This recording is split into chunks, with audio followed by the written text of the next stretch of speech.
We didn't find Frida. We found Draken. That's Swedish for dragon.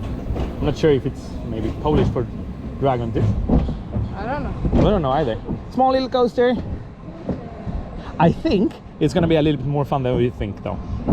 I hope so. Yeah, and I have to say that it's kind of crowded in this seat. Yeah. This is not staple, this is just very small.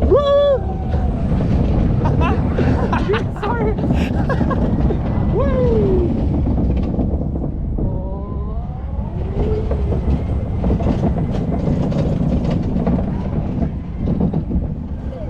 I have to say that's a great kiddie coaster. One more time. At least one more round. Maybe we get 3. Woo! Look at the little guy in the front. He's so happy. Arms are already up. He's excited. Yeah. This is a really good kiddie coaster.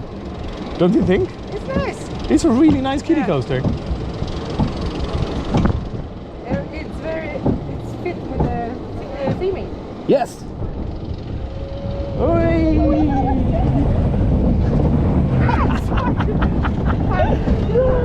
Yeah, I bonk my knee every time it goes down. It's not comfortable. Yeah, if we do this 3 times, I think the third time we will learn how to ride it, yes? I hope it's done. Yeah, it is done. Okay guys, that was a POV of Draken here at Energylandia.